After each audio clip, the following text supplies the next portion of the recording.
नमस्कार, ये आकाशवाणी पटना है। अब आप सीमा सिंह से प्रादेशिक समाचार सुनिए। पहले मुख्य समाचार। प्रधानमंत्री नरेंद्र मोदी ने परीक्षा पे चर्चा कार्यक्रम के 6ठे संस्करण में विद्यार्थियों, शिक्षकों और अभिभावकों के साथ संवाद किया। प्रधानमंत्री ने विद्यार्थियों से सप्ताह में एक दिन सोशल मीडिया से दूरी बनाने को कहा। उन्होंने अभिभावकों से समाज में अपना प्रतिष्ठा बढ़ाने के लिए बच्चों पर मानसिक दबाव न बनाने का आग्रह किया। मुख्यमंत्री नीतीश कुमार और जनता दल यूनाइटेड के संसदीय बोर्ड के अध्यक्ष उपेंद्र कुशवाहा के बीच टकराव चरम पर पहुंचा। मुख्यमंत्री ने 2 टूक में कहा, उपेंद्र कुशवाहा को जहां जाना है जाए। और शिक्षा विभाग ने 6ठे चरण के तहत नियुक्त माध्यमिक और उच्च माध्यमिक शिक्षकों के वेतन भुगतान का आदेश जारी किया। अब समाचार विस्तार से। प्रधानमंत्री नरेंद्र मोदी ने आज नई दिल्ली के तालकटोरा स्टेडियम में परीक्षा पे चर्चा के 6ठे संस्करण में विद्यार्थियों से संवाद किया। देश भर में बड़ी संख्या में विद्यार्थियों ने इस कार्यक्रम में भाग लिया।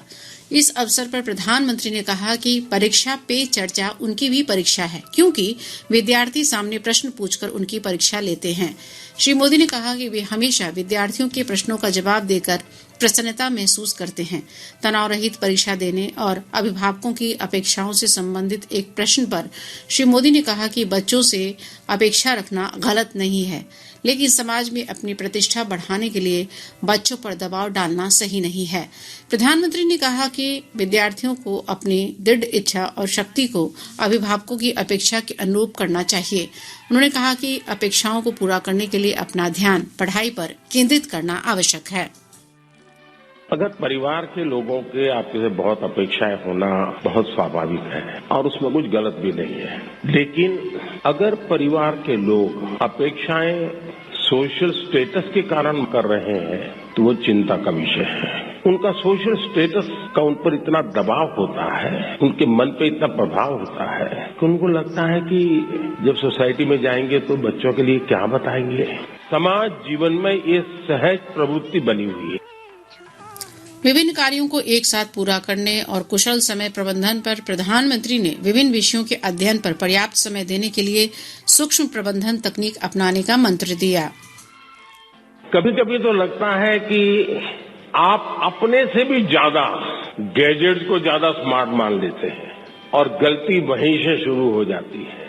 आप विश्वास करिए, परमात्मा ने आपको बहुत शक्ति दी है। आप स्मार्ट है, गैजेट आपसे स्मार्ट नहीं हो सकता है।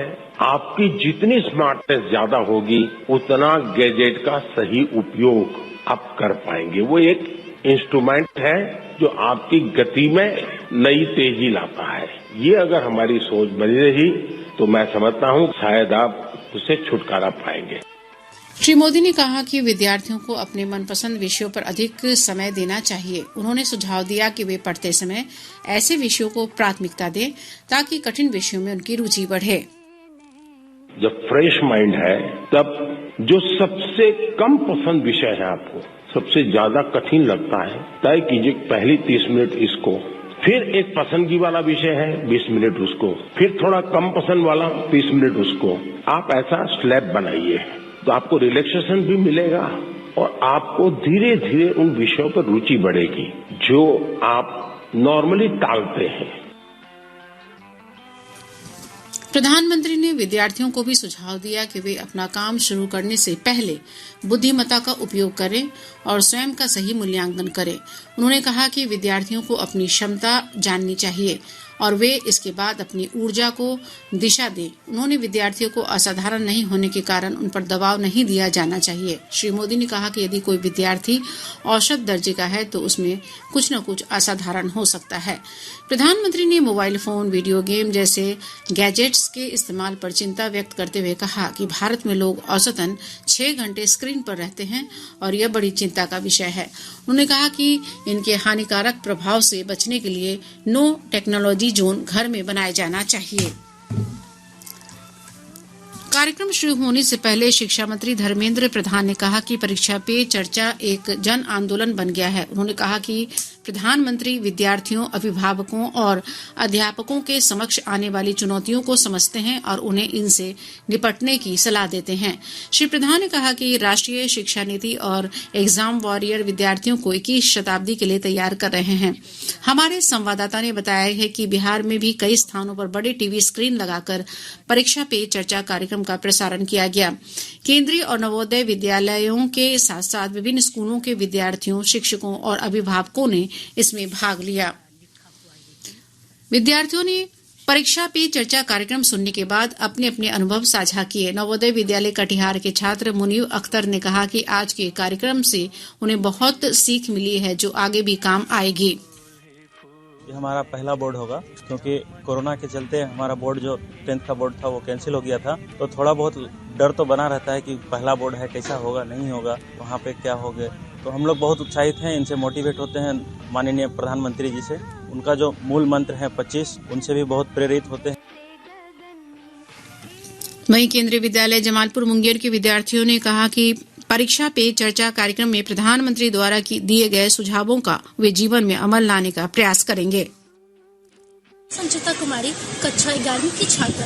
जैसा कि आज हमारे स्कूल में परीक्षा पे चर्चा के बारे में बताया गया, हमें इससे बहुत कुछ सीखने को मिला। जैसे माननीय प्रधानमंत्री नरेंद्र मोदी जी ने हमें बताया कि परीक्षा के टाइम जो हमें डर रहता है कि एग्जाम में हम कैसे लिखेंगे पेपर, जो हमें स्ट्रेस रहता है कि पेरेंट्स के एक्सपेक्टेशंस को कैसे पूरा करेंगे, उससे बच के एग्जाम पे कैसे कॉन्सेंट्रेट करना चाहिए, प्रधानमंत्री नरेंद्र मोदी जी ने बहुत अच्छे से हमें बताया है।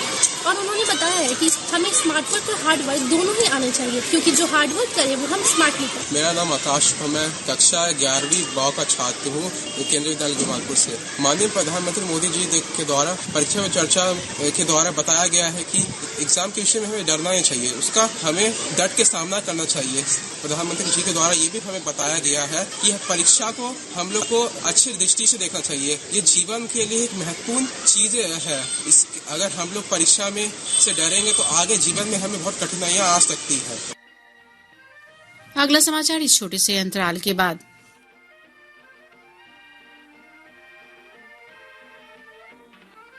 अपने बिजनेस को बढ़ाने के लिए लीजिए आकाशवाणी का सहयोग और दीजिए उसे बुलंदियों के पंख। आपका बिजनेस लोकल है या राष्ट्रीय, आकाशवाणी देती है उपभोक्ताओं तक पहुंचने का हर विकल्प। और अब तो आप घर, दफ्तर या दुकान पर बैठे बैठे कर सकते हैं आकाशवाणी के किसी भी केंद्र के लिए विज्ञापनों की बुकिंग। आकाशवाणी के विभिन्न चैनलों पर विज्ञापन देना सुलभ और सस्ता। बुकिंग है तो संपर्क करें 8700014242 पर।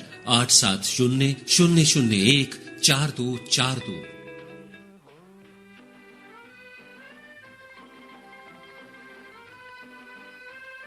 प्रादेशिक समाचार आप आकाशवाणी पटना से सुन रहे हैं। जनता दल यूनाइटेड के संसदीय बोर्ड के अध्यक्ष उपेंद्र कुशवाहा और मुख्यमंत्री नीतीश कुमार के बीच पिछले कई दिनों से चल रही जुबानी जंग के बाद टकराव चरम पर पहुंच गया है। श्री कुमार ने स्पष्ट शब्दों में कहा है कि उपेंद्र कुशवाहा को जो भी बात करनी है वे पार्टी फोरम पर कहे। उन्होंने कहा कि उपेंद्र कुशवाहा किसी के बहकावे पर जदयू विरोधी बात कह रहे हैं। इधर पटना में संवाददाता सम्मेलन पर उपेंद्र कुशवाहा ने आरोप लगाया कि पार्टी में मुख्यमंत्री को गुमराह किया जा रहा है। मुख्यमंत्री को अपने पराये की समझ नहीं है। तो यह कहना ये जब मन हुआ आए, जब मन हुआ चले गए, बिल्कुल गलत बात है। जिस तरह की स्थिति आज बनी हुई है, जो कुछ लोग हैं जिस तरह से मुख्यमंत्री जी को हैंडल करते हैं, मुख्यमंत्री जी उस तरह से एक्ट करते हैं, यह ठीक नहीं। आदरणीय मुख्यमंत्री, बिहार की जनता ने आपके ऊपर भरोसा किया 2005 से लेकर अब तक, किसी और के ऊपर नहीं भरोसा किया। लेकिन अगल बगल में अब उस तरह के जो सलाहकार लोग हैं उनसे सलाह लेकर एक्शन कीजिएगा। तो इसका नुकसान अभी हुआ है, आगे इतना नुकसान हो जाएगा कि अभी तो हम आग्रह कर रहे हैं, थोड़ी मेरी बात मान लीजिए, बैठकर चर्चा कर लीजिए। हमारी बात मानने लायक हो तो मानिए, न मानने लायक हो तो मत मानिए, लेकिन बैठकर चर्चा तो कर लीजिए। श्री कुशवाहा ने भी मुख्यमंत्री पर पलटवार करते हुए कहा कि वे पार्टी छोड़कर नहीं जाएंगे। उनके कहने से हम नहीं जाने वाले, हमारा हिस्सा है। हमने एक ट्वीट करके, हम नहीं थे बिहार में उस दिन, हम झारखंड में थे, हमने कहा है कि यह हम नहीं होने देंगे। इस तरह से होने लगे तो हर बड़ा भाई छोटा भाई को कहेगा कि चल जाओ, चला जाएगा और सब बाप दादा की संपत्ति हड़प लेगा। तो संपत्ति हड़पने हम नहीं देंगे। हम हैं मुस्तैदी से, हम रहेंगे, उनके कहने से हम नहीं जाने वाले। को दर्द है इस पार्टी से। इस पार्टी को बचाने की अंतिम लड़ाई उपेंद्र कुशवाहा लड़ेगा। प्रदेश में ठंड के प्रकोप में कमी आई है। मौसम विज्ञान केंद्र पटना के वैज्ञानिक राकेश कुमार ने बताया कि अगले 2 दिनों तक मौसम में कोई बदलाव के आसार नहीं है। वहीं 3 दिनों बाद न्यूनतम तापमान में 2 से 4 डिग्री सेल्सियस की कमी होने की संभावना है। पूरे प्रदेश में शुष्क पछुआ हवा का प्रवाह जारी रहेगा। अगले 3 दिनों के दौरान न्यूनतम तापमान में 2 से 4 डिग्री सेल्सियस की गिरावट होने की संभावना है। प्रदेश के दक्षिण पूर्व भाग को छोड़कर शेष भागों के कुछ स्थानों में सुबह के समय हल्के से मध्यम स्तर का कुहासा अगले 24 घंटों के दौरान बने रहने की पूर्वानुमान है। राज्य मंत्रिमंडल ने पटना के कदमकुआं स्थित चरखा समिति के कार्यों के संचालन के लिए 2 करोड़ रुपए के अनुदान की स्वीकृति दी है। चरखा समिति की स्थापना लोकनायक जयप्रकाश नारायण ने की थी।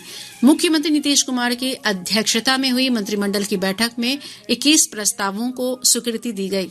मंत्रिमंडल ने कमला बलान के बायां और दायां तटबंध की मरम्मत के लिए 296 करोड़ रुपए की स्वीकृति प्रदान की है। एक अन्य फैसले में राज्य सरकार ने सदर और जिला अस्पतालों में भर्ती मरीजों के लिए वस्त्रों की आपूर्ति जीविका संगठनों के माध्यम से कराने का निर्णय किया है। इन संगठनों को अस्पताल के भवनों और परिसर की साफ सफाई की जिम्मेदारी भी दी जाएगी। 30वीं राष्ट्रीय बाल विज्ञान कांग्रेस आज अहमदाबाद की साइंस सिटी में शुरू हुई।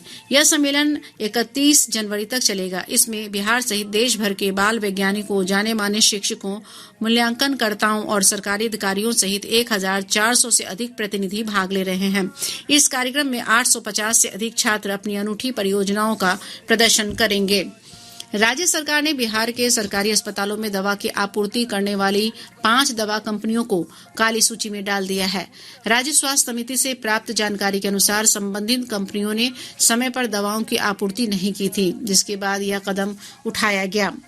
संक्षिप्त पुनरीक्षण के बाद आज अंतिम रूप से मतदाता सूची का प्रकाशन कर दिया गया है। अंतिम रूप से जारी मतदाता सूची के अनुसार राज्य में वोटरों की कुछ संख्या 7 करोड़ 58 लाख से अधिक है। इसमें पुरुष मतदाताओं की संख्या लगभग 3 करोड़ 98 लाख है, जबकि महिला मतदाताओं की संख्या 3 करोड़ 60 लाख से अधिक है। निर्वाचन आयोग द्वारा जारी की गई अंतिम मतदाता सूची के अनुसार थर्ड जेंडर के वोटरों की संख्या 2418 है। बोधगया के कालचक्र मैदान में आज से 3 दिवसीय बौद्ध महोत्सव की शुरुआत हो गई है। महोत्सव में देश विदेश के बौद्ध भिक्षु शामिल हो रहे हैं। इस अवसर पर सांस्कृतिक कार्यक्रम भी आयोजित किए जा रहे हैं। इसके तहत सबसे पहले बिहार संगीत नाटक अकादमी द्वारा बिहार गौरव गान की प्रस्तुति होगी। साथ ही कंबोडिया और वियतनाम के कलाकार भी अपनी कला का प्रदर्शन करेंगे। जाने माने गायक कैलाश खेर और श्रद्धा पंडित भी कार्यक्रम में अपनी प्रस्तुति देंगी। शिक्षा विभाग ने छठे चरण के तहत नियुक्त माध्यमिक और उच्च माध्यमिक शिक्षकों के वेतन भुगतान का आदेश जारी कर दिया है। शिक्षा मंत्री प्रोफेसर चंद्रशेखर ने ये जानकारी दी। उन्होंने बताया कि नव नियुक्त शिक्षकों को एक शपथ पत्र देना होगा, जिसमें इस बात का उल्लेख होगा कि नियोजन के लिए उन्होंने जो दस्तावेज दिए हैं वे भी सभी हैं। इसके आधार पर ही वेतन का भुगतान होगा। गौरतलब है कि इस चरण के तहत नियोजित शिक्षकों के दस्तावेजों का सत्यापन कार्य अभी पूरा नहीं हुआ है। बक्सर रेलवे स्टेशन से आरपीएफ ने 15 किलो गांजा के साथ एक तस्कर को गिरफ्तार किया। अररिया जिले के सिमराहा थाना क्षेत्र के मानिकपुर से पुलिस ने 65 बोरा यूरिया खाद के साथ 2 युवक को गिरफ्तार किया है। अंत में बुलेटिन के मुख्य समाचार एक बार फिर।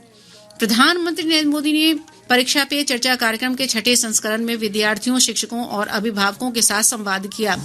प्रधानमंत्री ने विद्यार्थियों से सप्ताह में 1 दिन सोशल मीडिया से दूरी बनाने को कहा। उन्होंने अभिभावकों से समाज में अपना प्रतिष्ठा बढ़ाने के लिए बच्चों पर मानसिक दबाव न बनाने का आग्रह किया।